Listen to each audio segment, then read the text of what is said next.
Let me tell you a couple of things that have happened over the weekend. This one happened during the American Rescue Plan Act of 2021. You have a new threshold, and you should be aware of it because the IRS is going to come knocking, and this is why they have 80,000 people. The Internal Revenue Service reminded income taxpayers that due to the American Rescue Plan Act, gig workers who accept any transaction over $600 through a third-party app such as Venmo, Cash App, PayPal, must report those payments. Must report how they're not going to go after people making $600. Yes, they are. Just a friendly reminder. By the way, there's something else that happened on Wednesday afternoon. And what were you doing Wednesday afternoon besides being glued to the TV and the news, right? Right, yes. Yeah. You might have been preparing for, I don't know, a holiday weekend where you completely tuned out. So you might have missed what happened Wednesday afternoon at the Fed. But they started their Cbdc, central bank digital currency. Yes, the Fed coin is here. Now, they rolled it out on Wednesday. That was the only day they could do it, because they've been denying that any of this stuff was happening, but they could only get it when no one was paying attention. So they rolled it out, and it's in its beta test now, but here's the thing. I don't know if it's going to work, because this is what they're trying to do. They're very concerned that they won't be able to make large digital transactions across the Atlantic. Okay, they're worried. These big transactions that happen. What they're doing now, and I'm going to try to break this down because it's very, very technical. But let me break this down for you. What they're doing is they're taking a digital currency and they're buying and selling and trading those digital currency, those dollars, over to someplace else, and they got to make it all the way over. Those numbers have to make it all the way over. Now, that's what they do, but now they're going to take a digital coin, not a digital dollar, a digital coin, and they're going to buy and sell and trade. And those numbers have to go all the way over to another place and finish the transaction. That's a completely different thing. Completely. Not related at all. Okay, how are you going to do this? You're going to take a whole system that is based on a digital paper dollar. Mm-hmm. You're going to digitize that dollar, and then you're going to just move numbers to another bank. Seems impossible. That's a dollar. That's paper. This is a coin. How are you going to do that? Completely different. So they think that as long as it passes its beta test, don't worry. They could have it. They could have it by spring. So they're essentially taking 20th century technology and using it in the 21st century. Yes. Wow. Yes. Wow. Yes. That's bold. But they have to have a name change for it. You're right. Remember, this was a Federal Reserve printed currency that had been digitized. Mm-hmm. This is a Federal Reserve digital currency. Okay. Yeah. So one starts as a digital. The other one has to be transformed digitally. So they've cut that transforming part out, and that's the part where it gets really sketchy. Okay. By the way, India just rolled out its retail pilot program for digital rupees as well. Don't worry. I think maybe we should start having the conversation, because this is coming. Maybe we should start having the conversation of, gosh, this looks like the mark of the beast. I mean, doesn't it? But surely it's not. Surely it's not. Of course not. Not from the U.S. government. No. They never do anything underhanded or evil. Never. Especially when Democrats are in control. Amen to that, brother. Hey, by the way, the White House also last Wednesday announced that they're going to continue the freeze on student loan payments. Okay? Mm-hmm. Now, that means millions of people are not making payments on their federal student loans, regardless of their financial situation. They could be millionaires, still are not required to pay back that student loan. Now, the freeze, it started with Trump with COVID-19. Congress approved it.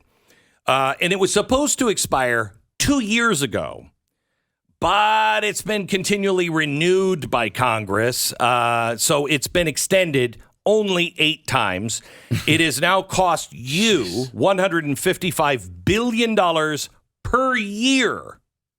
And that's scratching the surface. Now, here's the story. You probably didn't even hear that it was renewed again. But let me give you the other part of the story that certainly you haven't heard. This is big because of some of the weird rules that no one pays attention to, but I pay geeks a lot of money to watch this stuff. This is nothing more than a gigantic scam meant to benefit government workers. This is exactly what I told you they would do in 2009. Exactly. How does it benefit the government workers? Well, it's not just the government workers, but many who work for nonprofits as well. Many of those lean left. Okay. The second reason Biden likely wants to continue the pause is it greatly benefits employees at government agencies, including teachers, unions. Under the Public Service Loan Forgiveness Program, which is what we talked about in 2009. Do you remember this? Anyone who makes 10 years worth of monthly student loan payments, 120 in total, while working for the government or a nonprofit receives total debt forgiveness no matter how much they owe. Now, defying all logic? Yes. But they're continuing to count non-payments under the pause toward the total number of payments required to qualify for public service loan forgiveness. So even though you haven't made a payment in 24 months, you still are counted as making those payments in the last 24 months. So that all goes to your 120-month requirement. The longer the student loan freeze continues, the more government and nonprofit workers will qualify for total loan forgiveness. Millions will be moving towards total student debt cancellation. So in other words, what is this story really all about? Biden giving a big fat gift to government workers and the people that are working many cases to subvert our republic and make it into a democracy. He's giving them a kickback because most people don't know how these things work. They have no idea what's going on. Oh, by the way, another one. Trust the government. Hunter Biden owned financial stake in digital banking platform, a digital banking platform. How did they do that? Digital banking. How did they do that? This started in 2016. They must have been using like an abacus or something. I don't know how they did it, but it was digital banking platform for undocumented immigrants. So this was a multi-balance, multi-currency digital wallet and payment ecosystem. And he had a big share of this. In fact, got $20,000 wire transfer from the company, and now it looks like all of his buddies are running it. So that is fantastic. But here's the great thing. It was to support mass migration to the U.S. Because the company positioned itself as the premier platform for sending and receiving remittances. Oh.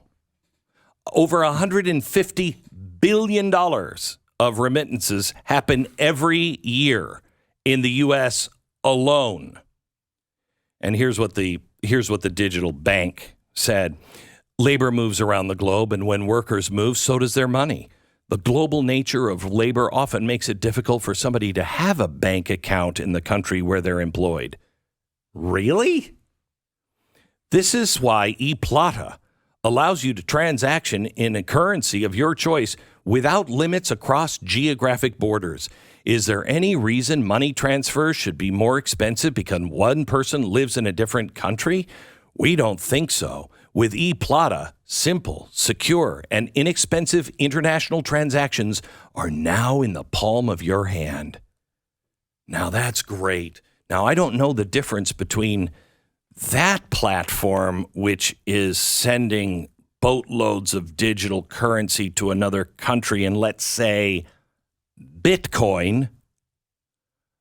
But all I know is one, the president's son is involved, and the other one is extraordinarily dangerous.